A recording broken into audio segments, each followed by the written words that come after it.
All right. So, because of the fact that I was bored at my job the other day, I had watched season 2, the season 2 video that Linkara did about a history of Power Rangers, Mighty Morphin. But because I want to share with you guys, we're just gonna do a recap of it. So, in retrospect, this is not a reaction, but a recap because I know what he's gonna say. I'm gonna give some insight of what I feel about the things that he said, the certain points, key factors, and whatnot. What else? Oh yeah, this video is gonna go up around the time of Thanksgiving. Well, not even around the time, on the time of Thanksgiving. So happy Thanksgiving, or happy Turkey Day, or happy Smorgasbord, or happy football day. Whatever. Happy holidays to you and your endeavors to gorge yourself in foods that you know you're going to love, which is the same thing that I feel as I'm going to do. Only difference is that this time I'm going to be at my goddamn job other than gorging on delicious food at like around the afternoon time. Pray for me, y'all. Just pray for me. We're going to go look at this right now. Welcome, Rangers! Perhaps you're wondering where you are. Well, you're now in my dimension, known as the Other World. Oh my god, Lord Zed has access to the other world of Silent Hill? No wonder he looks so freakishly awesome! Though he must have hired an interior decorator or something at some point. This version of the other world looks pretty well lit and even has some decent foliage. Ladies and gentlemen and others, welcome to Season 2 of Mighty Morphin Power Rangers. Originally, I was only going to re-record the first season video and leave it at that. However, I've decided, screw it. I made a few other mistakes and omissions and crap like that, so I'll just play it by ear. The season begins with a 3-parter, originally aired in prime time no less, which has the main characters participating in a dirt bike race for charity. Say, you know what I did in high school? I was on speech team, I was in several musicals, I played violin. But you know what I didn't do? Dirt bike racing! I mean, what the hell is up with Angel Grove? We frequently see the teenagers doing every friggin' thing under the sun, and yet still have free time to work on homework, save the world, and simply hang out at the juice bar. Oh, and let's not forget the fact that they teach their own classes at the juice bar, be it martial arts, dance, or gymnastics, and are all working staff on charities. Yeah, that's the thing that he pointed out that was that had me think about the first group of Power Rangers. They were productive as fuck. Like, just as he said, go back and watch it. They had their own little teaching of like certain skills that they did. Of course, like with Jason, the karate class, they had their own classes to teach other kids. They had extracurriculars. Going to school, then they had hobbies, and then they every once in a while did charity for certain things, and it was during those episodes, and especially this. I'm like, you guys, despite the fact that you guys literally have supernatural powers to morph into color-coded spandex of armor and shit, you guys are very busy. How do you have time to even have a girlfriend? How did Tommy have time to even have a girlfriend with Kim? I mean, you know what? That kind of works because they're both Power Rangers and they both existed around the same time. Yeah, so it works, but at the same time, Jesus Christ, dude. Y'all are so busy. It astounds me that this is the conception of high school life that was presented to us. Right. Nobody could do all this stuff just in their high school years. Yeah. It simply doesn't happen. Anyway, Season 2 is where we're introduced to a new villain to replace Rita. There's only so much leverage you can get out of the same stock footage of these characters deciding to make monsters. And the instant you see our new villain, you know why people preferred him. This is Lord Zed, Emperor of Evil and Rita's boss. You'll recall that last time Rita was referred to as an Empress of Evil, so I'm not sure how one has a hierarchy when one is supposed to be the supreme ruler. What's even better is that we'll later learn that even Zed has a boss. Just look at this guy. This is what H.R. Giger would have created if he wanted to make a supervillain. Metallic exoskeleton surrounding exposed muscle, a red visor, tubes carrying fluid all over. Clearly he looks like a more serious threat than the sorceress who has the same fashion consultant as Queen Amidala. Plus, you can't fault his logic about why he's taking over again.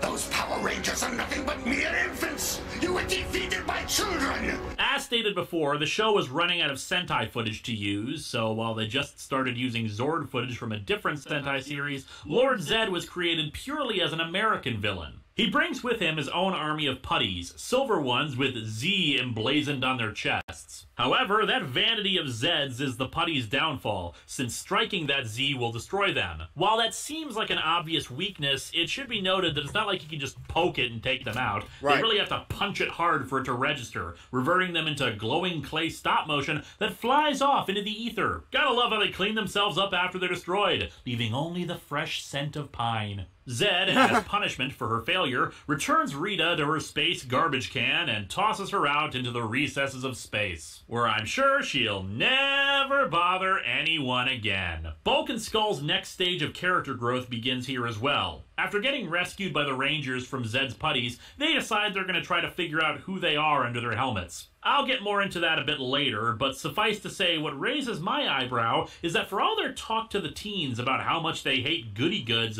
they loudly proclaim their love and admiration for the Power Rangers. What also indicates a major shift in the season from the previous one is that, for the first time, we see the Rangers without their helmets on, but still in the suits. I mean, to be honest with you, in regards to Bulk and Skull, you know, I don't know what the trait is, but like, for every bully that we know, out of some way, shape, or form, they admire the good guys. And they're the ones doing the bullying. They're the ones that like to do bad things. But they had, but out of nowhere, suddenly have an admiration for good guys. Bulk and Skull did it. Eddie Brock did it. Flash Thompson did it. Like, I don't know what it is. What even is the trait? Like, how do you process that in your mind? You know, it's crazy. As a little kid, my jaw dropped seeing them like that. Yeah, After all, that was it's cool taken to them see 61 episodes for them to show something like this. Though for the life of me, I can't figure out why, since they've had the suits before on the show in non-Sentai footage. Right. And just to show the sheer level of seriousness this new situation brings, for the first time since Tommy got his power infusion, we see signs of his powers failing, indicating that the temporary extension he got on the Green Ranger powers is starting to run out. Zed summons a monster called Pirantis Head that freezes the Zords as they're summoned, then takes control of the Dragon Zord and Tyrannosaurus Zord. Zordon explains that the only chance they have is to get new Zords transformed from the old ones. Equipped with the power of thunder, Zordon says, whatever the hell that means. What's interesting about this compared to later seasons is that the Rangers aren't actually getting new powers themselves, just new Zords. I'm guessing the reason behind this is twofold. One, it makes it so they don't have to pay extra for new footage like Jew 2 stuff, and two, it allows them to keep the current Ranger suits. The Zord footage came from the Sentai after Jew Rangers, called Die Rangers. And while many have said before that they wished the costumes would have changed, I actually am happier that they kept them. While the Die Ranger suits are pretty awesome looking, they're a radical departure from the design of the Jew Ranger suits. It's likely that Saban wanted to keep the Mighty Morphin brand consistent for as long as possible. Yeah. Power Rangers had become wildly popular, and shaking things up too much, especially for toy sales, could have caused problems. That consistency for over 3 seasons and over 150 episodes is probably why Mighty Morphin has remained the most remembered part of the franchise in pop culture. However, and the thing about it is, like, back when I was younger and I found that source information out, and everything, and the reason why the White Ranger looks so different than the original Power Ranger suits is because of the fact that he came from that Sentai team, Die Ranger. And back then when I found that out, I always questioned why, you know, why they didn't use the Die Ranger suits. But then when I thought about it, I was like, even if they use the suit, it probably wouldn't do them any good, considering the fact that like the stock footage of the Super Sentai and them being in action had them fighting in a different fighting style. Like for Die Ranger, it was always the moves of different animals, and it wouldn't in my opinion, it wouldn't have really fit the whole narrative that Power Rangers was going for, where it was just mainly karate, a symbol of karate. Whereas Die Ranger, it was more of like hand motions and flowing like the way of like the animal spirits and whatnot. It was just it's a different flow like of culture. So yeah. The downside of not using the Die Ranger suits is that it created a bit of an issue for the Sentai footage. Yeah. See, they hadn't quite run through all of the Ju 2 footage yet, and, well, they already paid for it, so they decided to keep using it. Basically, this meant that Zord footage couldn't show the Ju 2 monsters interacting with the Megazord, and Die Ranger fight scene footage couldn't show the monster interacting with the Rangers in person unless it was American footage. And there are occasional moments, usually only a split second or so, where you can tell in certain shots that something's wrong.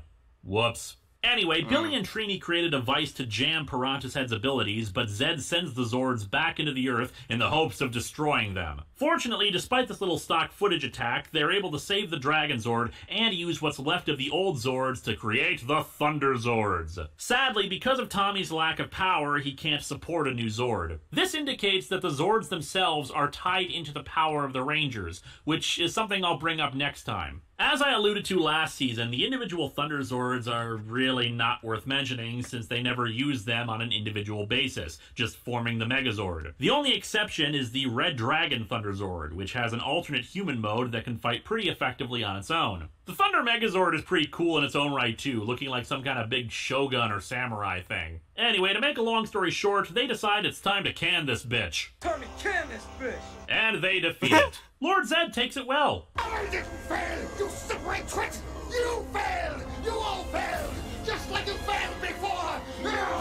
If it seems like I spend a lot of the plot analysis following Tommy, it's only because his character tends to cause the most change in the early seasons. Sure, the one-off episodes develop the characters somewhat, but Tommy losing or gaining his powers tends to be the only story that continually gets brought up and have any impact on the narrative. As such, more and more we see that Tommy's powers are running dry, and Zed makes it a point to try to exhaust the Green Ranger's powers, both to wipe the slate of all of Rita's failures, but also to just reduce the threat of the Rangers. A running subplot that really went nowhere is Richie, a new kid in school who basically exists to give Trini someone to pine over. Well, to be fair, he also existed for another reason I'll get into. Richie is quite possibly the blandest of any character on the show, with the only exception being the occasional one-off character, or some future Rangers I could mention, but at least those future characters actually contributed to the show's plot. Sitting here, having watched every episode he's been in, I cannot recall a single thing Richie actually did besides for stand and smile. Basically, he was eye candy for the female audience, though I can't imagine why they needed him for that, when even Billy has a physique that male models would be jealous over. Once his only role in the narrative is fulfilled, he pretty much disappears, having had no impact on anything. They could have kept him around, made him a love interest, or done anything with him, but nope. Hell, at least Zach's cousin Curtis had a bigger impact on the plot of some episodes,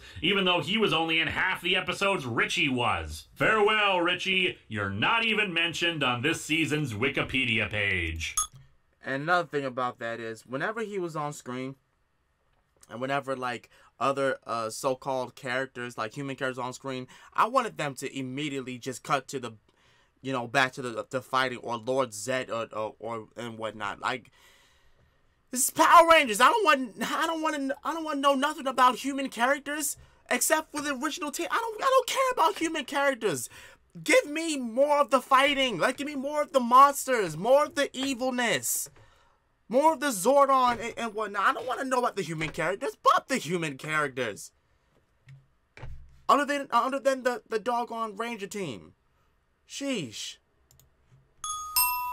Back to the Tommy Oliver show featuring the Power Rangers. The subplot of his powers running out comes to a conclusion in Green No More, a two-parter where he finally loses them completely. Zed plans to drain what remains of the Green Ranger powers to fuel a crystal that will power his own gang of Dark Rangers. The Dark Rangers are actually a gang of 5 jackasses from the high school that even Bulk and Skull are afraid of. And this concept really ends up being a big letdown. Sure, in Season 1 we saw putties transformed into evil versions of the Rangers, but the promise of a group of Power Rangers equally as dangerous as the team wouldn't come to true fruition until Power Rangers in Space, but we'll get to that eventually. However, the point I would like to make with this concept is that Zed is thinking more strategically and being a bigger threat. While Rita's mutant rangers were simply putties with some more enhanced abilities, they were pretty easily dispatched. Taking the 5 teenagers with attitude concept and twisting it on its head shows that Zed was truly a match for the team. It's a pity that when you actually see these doofuses in their Dark Rangers costumes, it doesn't invoke horror like looking into a dark mirror, but instead laughter at how ridiculous they are. They look just look at these things. It's basically a face mask with a red cloth mouth and eyes glued on. Some of them don't even look like they're on straight. Did they blow the budget designing Lord Zed and didn't have anything left over for these losers? I mean, come on. Give them a spray-painted motorcycle helmet at least. Give me $300 and I could make a more convincing costume. Why even bother putting them in the costumes if you weren't gonna bother with any effort? Right. Meanwhile, Tommy's powers have been completely drained and he stands alone against Zed's monster, which moves at the same pace as a slug, which is why Tommy, of course, can't get away from him. However, Goldar takes over and taunts Tommy a bit with a slideshow, obviously a punishment far worse than losing his powers. He demands that Tommy acknowledge him as his superior, leading to this. You are out of your mind.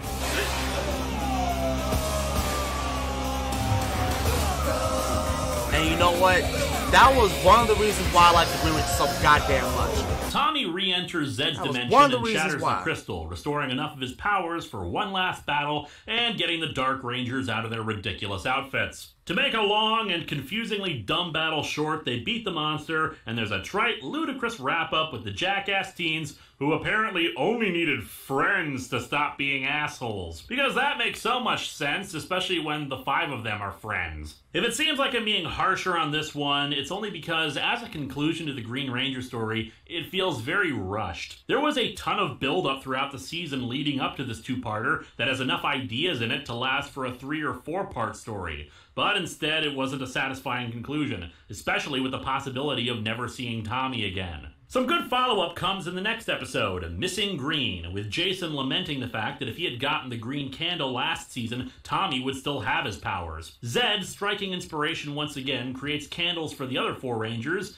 though why he doesn't make one for Jason escapes me, to drain their powers as well. Of course, this doesn't make any sense given the explanation for how the candle drained Tommy's powers after having touched it and blah blah blah, but it makes for drama. Jason defeats the monster of the day and then saves the other Rangers, and Tommy writes a letter to Jason telling him not to worry about it. While I will say that Tommy's development came at the expense of most of the other Rangers, it did set up an excellent story arc that could keep viewers coming back, and the next stage of that came a couple episodes later. The 2-parter, White Light. Kimberly gets a letter from Tommy that says he's coming back, having left to go be on his own after having lost his powers, and so everyone's all excited and happy for that. At the same time, Zordon and Alpha mysteriously vacate the command center. In addition, Tommy gets teleported away after taking a swim, with the implication being that Lord Zed is responsible. Zed also begins transforming a statue into his new monster. And because that wasn't enough plot, Rita's trash can lands back on Earth. I guess Zed's got a really bad pitching arm, considering he was trying to send it to the farthest reaches of the galaxy. Bulk and Skull find it and take it back to their workshop to try to get it open, hoping that it'll reveal the secrets of the Power Rangers. After getting defeated by the monster, who's also able to split into 3 different beings, Billy locates the secret entrance to a hidden chamber of the command center and discovers that Zordon and Alpha are constructing a new Ranger. He tells the others, and while at first aghast that it was kept from them and they don't know who the new Ranger is, they eventually realize that they could use the help. So this is why both Richie and Curtis were really invented, candidates for the White Ranger. By introducing other characters that let there actually be a possibility it'd be someone who the audience has seen, but...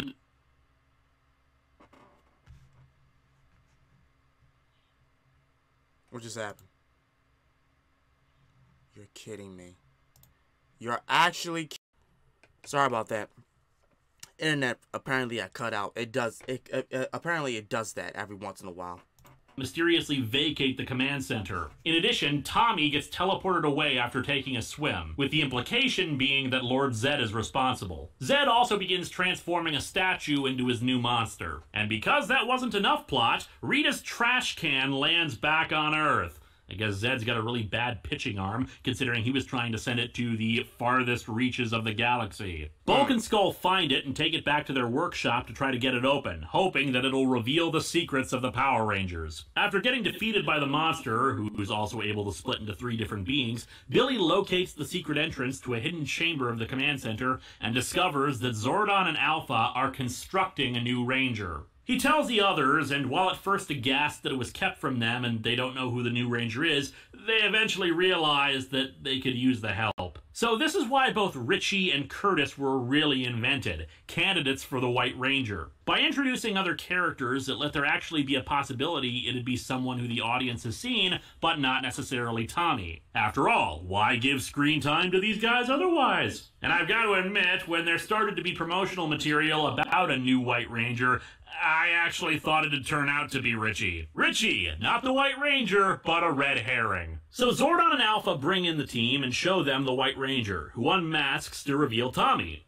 This is one of the best scenes in the show's history, and while it's very simple, it's handled with the grandiose nature that it deserves. The White Ranger descending like an angel. It's pretty damn cool. Tommy is given a new weapon, the Sword Saba, who can even speak to him, and that he'll be piloting the White Tiger Zord. They, of course, make quick work of Zed's monster and put Rita back in her garbage can before she can tell Bulk and Skull who the Power Rangers are. They send her back into space so she'll never be a threat again. Making Tommy the White Ranger was once again a stroke of genius for the writers. They could advance his story, make him a permanent part of the cast, and the White Ranger costume, while taken from Die Ranger, looked just similar enough to match the show. Plus, his Zord was from the Sentai that the Thunder Zords were from, so they didn't have to keep relying on the same reused stock footage all the time. And they finally got a shield for him that wasn't made of cheap cloth. A minor note from all of this is that Zed also reveals the nature of the morphing grid a bit more, saying that it's maintained by the balance of good and evil fighting one another,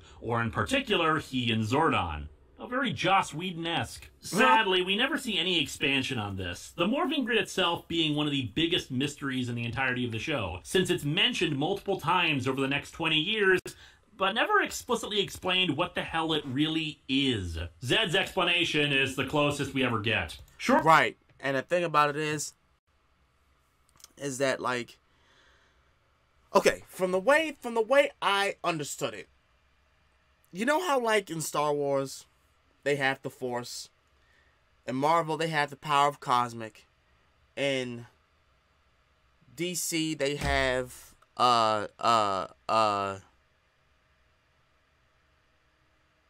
what's the power source that Dr. Fate uses? I forget. But it's something on those lines. For the X-Men, it's the Phoenix Force. What else is a good power source? I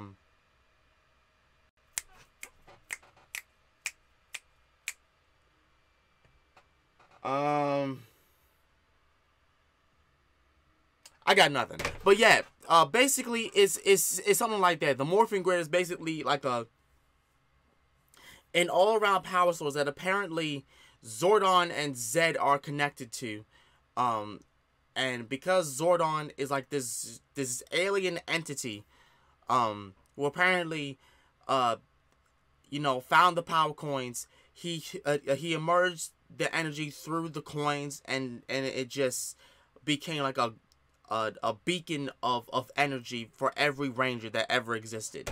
I don't know if that's the case or if that's true, but I got a feeling if I start reading the comics, it's gonna touch something on those on the basis of that, because that's all that I know.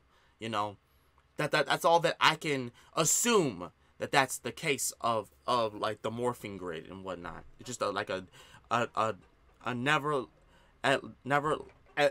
ending amount of energy. So yeah.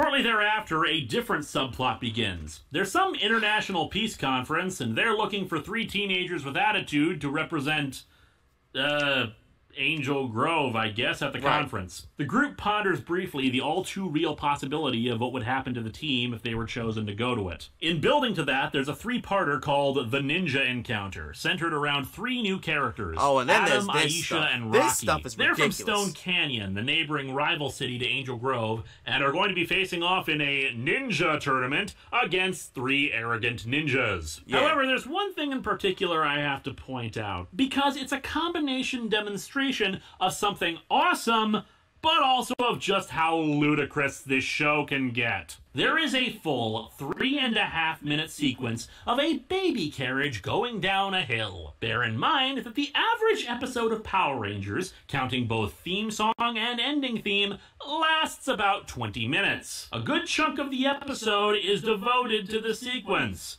And it is one of the most absurd things ever to happen on the show. And yes, that counts the rad bug. First of all, this must be the biggest hill in the country because the stroller goes downhill during the entire 3-minute sequence. Secondly, I don't care how big this hill is, a stroller and the cheap wheels on one simply don't have enough mass or torque to go fast enough that these teens at the peak of physical health can't catch up to it. And even if it somehow did, it goes onto the grass. It would slow it down immensely. Speaking of the grass, my next point. The editing on this sequence is terrible. They don't even try to speed up the carriage footage to make it look like it's going faster than it is, making it even sillier that nobody can catch up to it. The people of Angel Grove are apparently the dumbest pack of nitwits ever to inhabit a town. Apparently. People keep jumping out of the way of the carriage, even when everybody's screaming for them to stop the carriage. Right. I could put my foot out in front of it and stop it. What are they afraid of? That the carriage will run them over? Plus, there's the fact that nobody seems willing to try and help except for a bunch of teenagers. Exactly. Hell, an older couple doesn't even look up when people are jumping all around them. This and the dirt bike charity event at the beginning of the season really paint a picture about this city. The teenagers are the only competent people living here. Let's face it, it's a very long time before we finally see a police officer in this town. The military never steps in to fight the monsters. Nope. It's expected that the Power Rangers will do it for them, and they're the only ones to help out with charity and general cleanup. Right. My God, these people deserve to be destroyed by Zed. Oh, and just to top off the absurdity, they only finally reach the baby, who's about to go over a hilly cliff, by doing complicated flips that would more likely just slow them down as get them in close enough. However, there is in fact one good thing about this sequence. When it passes by Bulk and Skull, while Skull reacts with the same stupidity as the rest of the citizens of Angel Grove, Bulk takes one look at the stroller, realizes what's happening, and chases after it. He doesn't say he wants a reward. He doesn't say it to trick someone. Right. He doesn't need to be guilted into it. He sees a child in danger, and he leaps into action. I'll get into that more when we talk about Bulk and Skull for the season, but that is why this sequence is so absurd and yet awesome. Anyway, after the arrogant ninjas are taken down, the 3 new teens get kidnapped by Zed to make them work for him. Kind of an expansion of his Dark Rangers idea. While they work on escaping, the Rangers fight stock footage. Okay, this 3-parter really drags. Made no better when the team keeps having to be called back and forth trying to rescue the 3. More or less, due to some contrivances, they discover the Rangers' identities, and we learn that Jason, Zach, and Trini are the teenagers selected to go to the peace conference. Although, are you really surprised? The teens are responsible for every public works project in the city. So that's all it takes to get rid of 3 Power Rangers. I'm wondering if they even had a choice in the matter, seeing as they're surprised as everyone else when it happens. We're also introduced to Tor, the Shuttle Zord. Tor can protect the Zords and, in a pinch, join with the other Zords to land and crush a monster.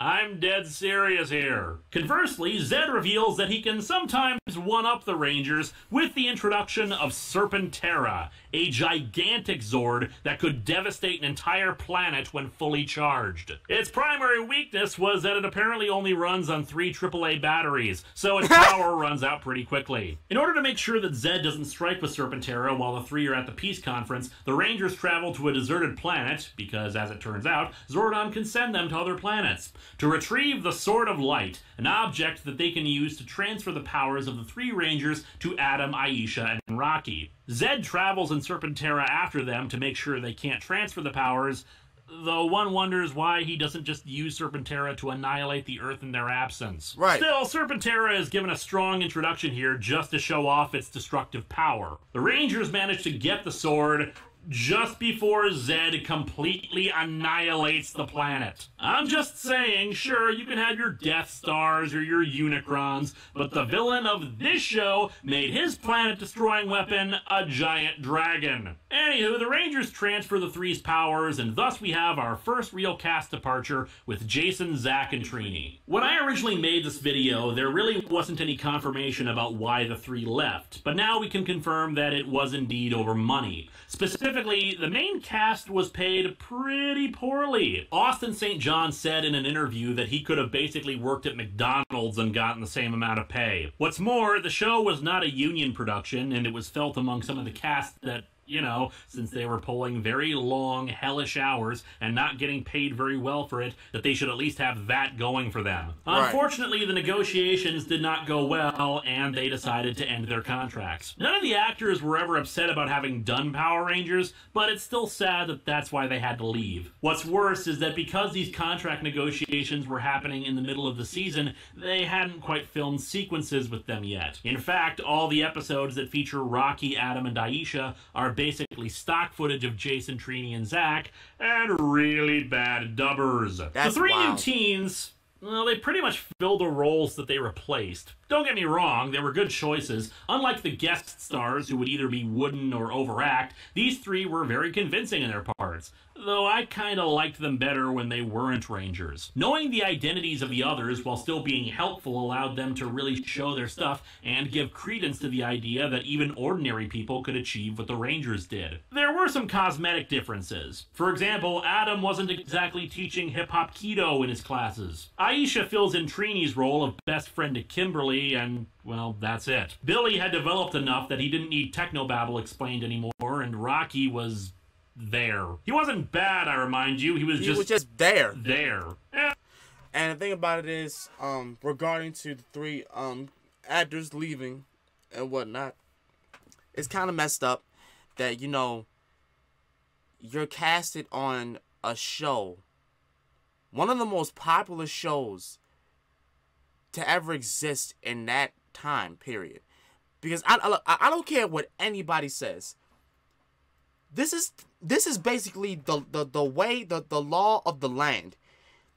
You had to know something about either Pokemon or Power Rangers or anything about that, because it was so doggone popular. It was everywhere, especially Power Rangers.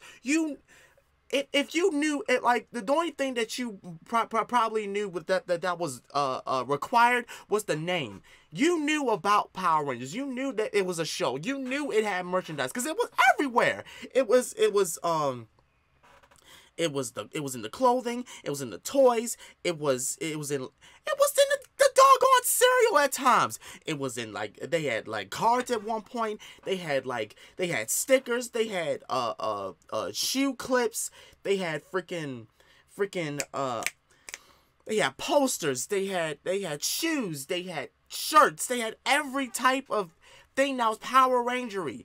And the thing about it is that has not stopped. Even beyond today. Don't get me wrong, it's not necessarily Mighty Morphin, but at the same time, it's Power Rangers. Like, you had to know something about Power Rangers. And the fact that a popular show like that didn't give their actors that much money to work off of, knowing the fact that they were there for, like, a good amount of their time, is pretty sad. It honestly is. They deserve to get paid more. And I hope to God that they do get paid, that they are getting paid more than what they're led to believe. Like, I think it was like 900 something like every 2 weeks for Power Ranger footage to be a Ranger and whatnot, to be casted into the show. To be honest with you, I kind of thought it would be more than that. And think about it, it should be more than that. It's a popular franchise. So again, it's messed up that happened, but it happened. So, but I'm just glad that everybody moved on from it. You know what I'm saying? It's just, whew, yeah. And of course, there was the episode where Rocky just wanted to have fun. Rocky? I really think we need to get back to our map. Well, then go study then, Brainiac. I'm having fun.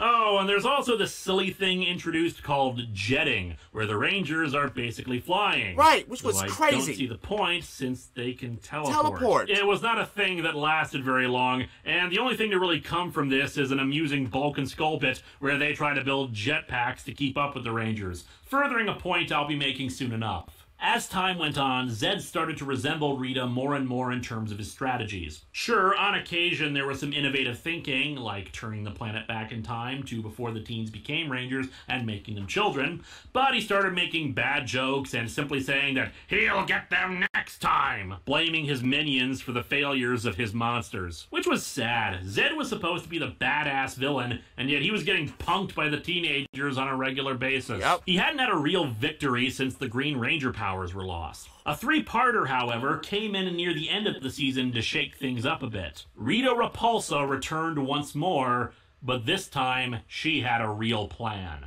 The teens are on a trip to Australia, because they were also filming Mighty Morphin Power Rangers the movie there, while Zed goes into a deep sleep to rejuvenate himself. Rita lands back on the moon and contacts Finster, getting him to restore her to her proper size. She gives herself a makeover on the pretense of making herself look young again, when really it's just to actually give her an actress for the non-Sentai footage. Alpha, who's conveniently outside for a moment, is attacked by putties and a disc planted inside him to make him evil. And I've got to say, I think I prefer evil Alpha. He's openly insulting Zordon and cracking jokes. He's just a hoot. I've got to imagine the writers were just having a blast with this episode. Let's see what a little color will do for you.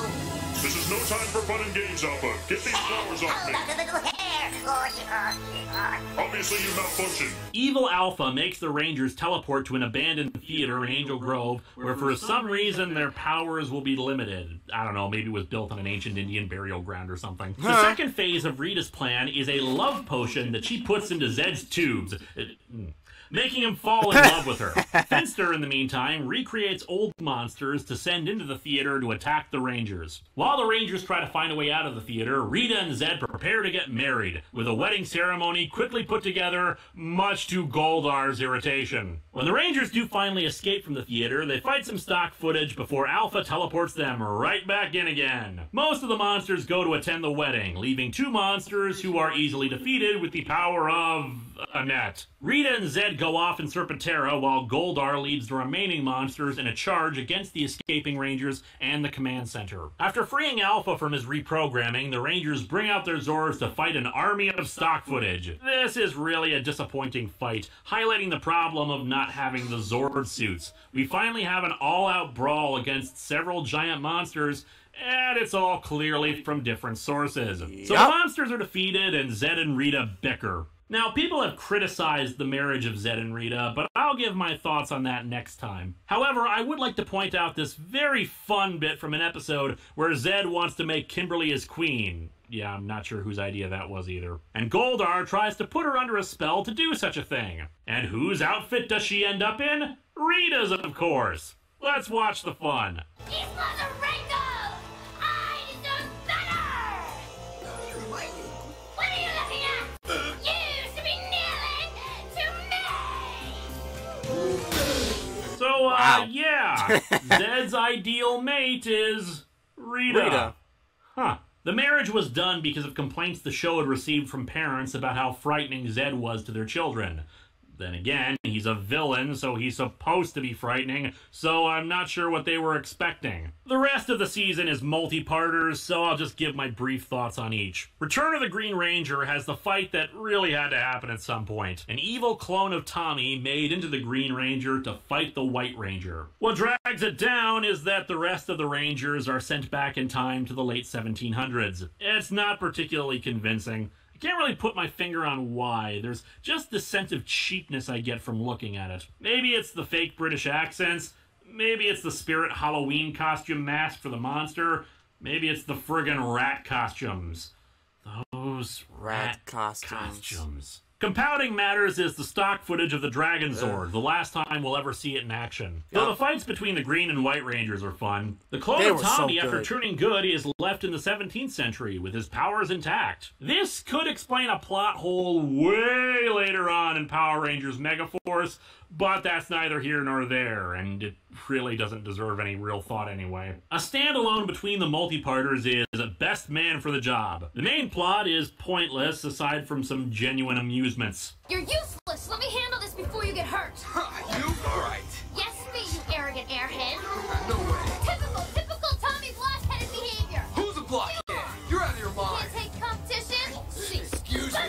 Talking to Mr. Runner-Up here. No, what's actually interesting about this is that maybe it's just my copy, but it looks like they may actually have new original Zord fight footage. I don't know if they're models or suits, but damn, does it look refreshing. Storybook Rangers is a two-parter that really should have just been only one. The only thing that saves it is, of course, Bulk and Skull. Wild West Rangers, however, expanded upon some previously established story ideas. Zed and Rita send a monster back in time to try to annihilate Angel Grove before the Rangers ever came around. Kimberly's teleportation signal gets trapped in the time hole and she gets sent to Angel Grove during the Old West. Naturally, the Rangers' ancestors look exactly like them with similar names.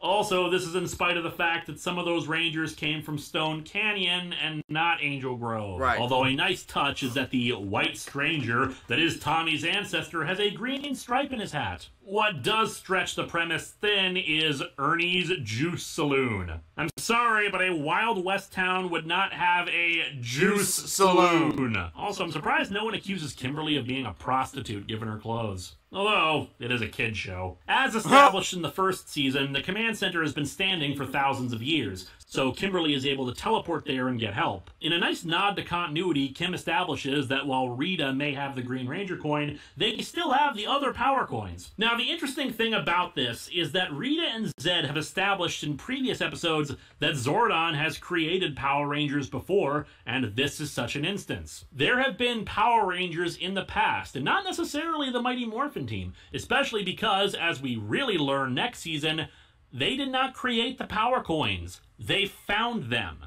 Amusingly, Zordon says this about the pink power coin. You already have the energy from your pink coin.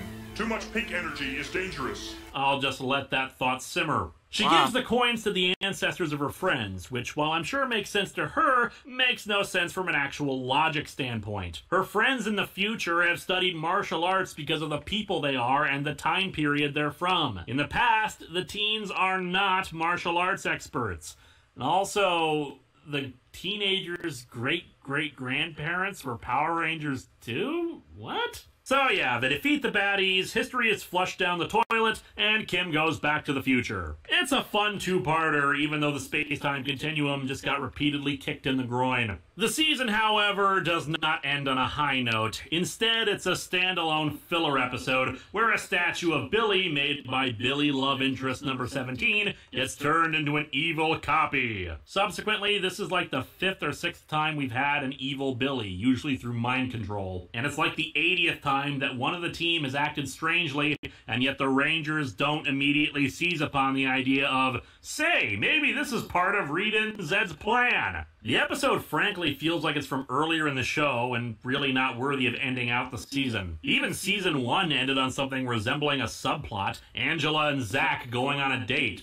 Hell, it's a favorite of mine since Zack was my favorite of the originals, and that episode had Tommy let him use his shield. Here, we've got a statue of Billy accidentally commissioned by Bulk and Skull since they wanted one exemplifying the Rangers, and one-off love interest lady made it. Speaking of the true heroes of the franchise, Bulk and Skull's subplot about finding the Rangers' true identities grows them in a rather subtle manner. In the first season, well, they were idiots through and through. They could barely read, they got detention constantly, but then again, Angel Grove High is some sort of totalitarian state where getting bad grades somehow lands you detention, and I'm being dead serious here. And they'd constantly find ways to make complete asses of themselves, even if they were entertaining ones. Whereas here, while their bumbling nature remains, a good chunk of the plans they come up with to find the true identities of the Rangers are actually pretty damn clever. It's basic forensic science. They get footprints. They get recordings of the Rangers' voices. They stage attacks. Right. Well, okay, this one's not so clever since they can't duplicate the look of any monsters or the putties, but the fact that they thought of it shows some higher level thinking. Hell, while most episodes it's Bulk who comes up with a plan to find the Rangers, there's one episode where Skull has actually done research and correlated the data to figure out who would be a Ranger. And he's supposed to be the dumb leads one. them to the incorrect conclusion of Ernie being a Ranger,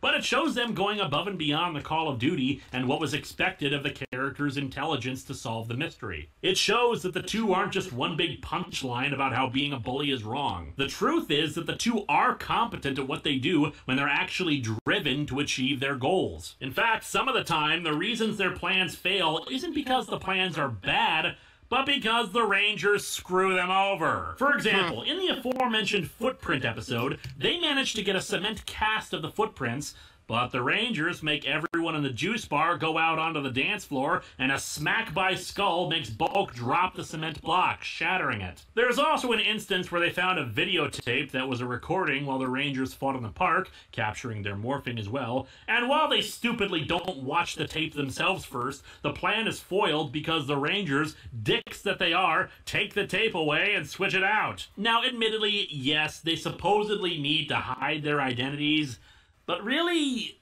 why? Rita and Zed know who they are. And yes, there is a risk of their private lives being screwed over by everyone knowing that, but they're already well-known figures. 3 of them went to a peace conference! But even if they didn't want their identities getting out to the wider world, there's still the issue of simple logic. Bulk and Skull spend pretty much a year on this, and they get really damn close a few times. Right. Eventually, they're gonna find out, whether you like it or not. In some of those cases, they just happened to luck out that they were there when they were going to present their evidence. Otherwise, they would be screwed. In fact, the only reason their determination doesn't eventually get their identities outed is because next season, the two decide to stop trying to find out their identities. Really, they could just reveal to the two who they really are and get them to stop. Now, wouldn't that have been an interesting twist? Instead of them having to figure out who the Rangers are, they instead have to cover for the Rangers, be their secret ally, and take the fall for them. That would present some interesting story opportunities, like the two becoming resentful of the Rangers who get all the success and fame while they have to clean up their messes. Hell, take it a step further with their character development and make the two realize what jerks they've been. That for all their bullying behavior, they've accomplished nothing with their lives, while the goody-goods that they've always insulted ended up becoming superheroes. But still, for what did happen with the two, we got to see some different sides to Bulk and Skull here. Last time I talked about their true nature shining through, that for all the selfish behavior that the two display, they do in fact have aspirations of being good guys. In this season, we see that taken a step further, and 2 incidents that really made me love these characters. The first was the part I mentioned from that idiotic chase scene for the baby, also them taking care of the baby later due to plot contrivances. The second,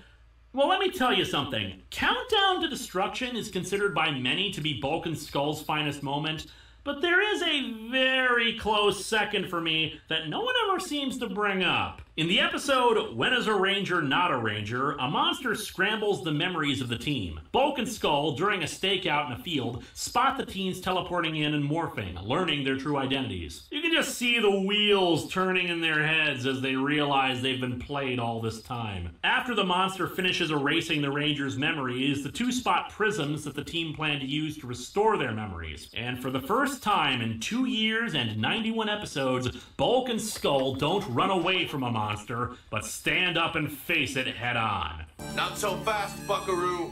What? Who said that? Who are you? Don't force me to destroy your minds as well. Draw! You yellow-bellied skunk. Of course, with a monster that screws with memories, they of course forget who the Power Rangers are, but it was the comic relief duo that saved the day. After all, it's one thing to be brave when you've got powers, good looks, and the uncanny ability to do 15 things at once and be loved by all. But it's an entirely different matter to be the underdog, not the smartest or best in shape, and still stand up to evil. Hot damn, these two rock. While the Trini and Richie subplot went nowhere, Tommy and Kimberly moved... And the thing about that is, and I'm going to say it again, if there was ever two people in that whole series that deserved to be Rangers, just give it one episode. One! It should have been Bulk and Skull. I'm just going to say that right now. It should have been Bulk and Skull. For just one. Just that one time. That one episode. Just one. But it didn't happen, so, yeah. Closer together and cemented the fact that they were in a relationship. Yeah. We'd see them frequently going on dates, exercising together, and nice buying to see. gifts for each other. They really had good chemistry, and I'd like to think that they ended up together, despite some stuff we're going to be seeing in later seasons. Zed had a very different approach to combating the Rangers, and I don't just mean the stronger monsters. Zed is continually trying to pull the Rangers apart. Mind control, manipulation to pit them against each other, or at the very least, trying to drain them of their powers. Later, some of his plans revolving around creating his own team of evil Rangers to fight off the team, though that would of course go pretty much unfulfilled, sadly. As time went on, the plans became less elaborate, but still menacing at times. The addition of Serpentera to his arsenal guaranteed a permanent lingering threat, but its lack of power in its energy banks gave it a keen Achilles heel. While Rita's monsters were crafted, Zed's monster style matched his overall strategy when dealing with the Rangers. He would pervert something good or innocent and turn it evil, also investing a personal stake in the Rangers if the transformed object was something that mattered to them. That meant that the Rangers would frequently worry about combating the monster without damaging the thing they cared about. The season also continued the idea of magic versus technology. Frequently, Billy's devices would be implemented in order to fight Zed's spells or the monster's abilities. I should have known. Science and monsters don't mix. Zed was obviously a more adept magic user than Rita. While Rita needed to invoke incantations and ceremonies to cast spells or summon some monsters, Zed's spells and powers could be utilized with either a single phrase or just by willing it to happen with his staff. It's easy to see why Rita was easily intimidated by him and was lower in the food chain compared to his power. Also, Rita's plans tended to fall more on the petty side of things. For example, there was an episode where Kimberly was working on a model of a float to promote peace on Earth and all that junk. She sends down a squad of putties to wreck the model of the float so that the real float can't be built. Yes, she sends her stormtroopers down just to make Kimberly feel bad. Zed, conversely, simply used the teenager's situations to inspire him on new monster designs and how to split the team apart and destroy themselves. He had the goal of conquest and directly saw the Rangers' continued existence as an obstacle to overcome. However, his failure to defeat them was also a constant reminder of Rita. Bear in mind that he disposed of Rita because of her failure, and seeing that he wasn't doing any better must have been quite the blow to his ego. After all, he's the Emperor. He shouldn't have to dirty his own hands in dealing with his enemies. However, as we'll see next season, he would have been a force to be reckoned with if he had ever directly engaged the Rangers. If I could describe this season in a single word, it'd be change. While this season had plenty of filler, the status quo had more of a chance to get shaken up. From the start of the season when Lord Zed arrives, to Tommy becoming the White Ranger, to the power transfer, to Rita's introduction, things were in a state of flux. The show was relying less and less on Sentai footage, but that also meant that they were running out of Sentai footage to use. Change would come even more substantially next season.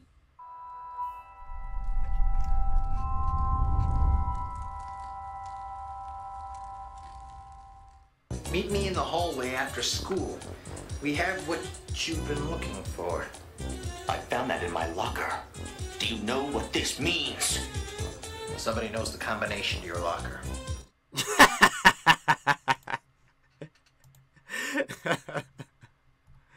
But yeah, that was really good. Like he touched a lot of key points that I did not think about, and looking back on it now, Power Rangers was just mainly going through a big change around like season 2. Then when season 3 kicks around, that's when everything goes to, you know, like a stopping halt, as I should say, because like it's just a whole mess of them going through Zords and different designs and whatnot, and then them just not caring at some points. The whole thing with the Dark Rangers was just ridiculous. I have no idea why they didn't use the Die Ranger costumes, because that would have been perfect. Even if they were only going to be standing there in that one time, that would have been just fine. You know? But other than that, let me know what y'all think in the comments down below about this whole video and what Linkar said and whatnot. Do you agree with him, or do you have certain points that he didn't touch? As such, this has been Master Ryo Sakurai. I love you guys, and I'll see you guys next time. I'm out here. Peace.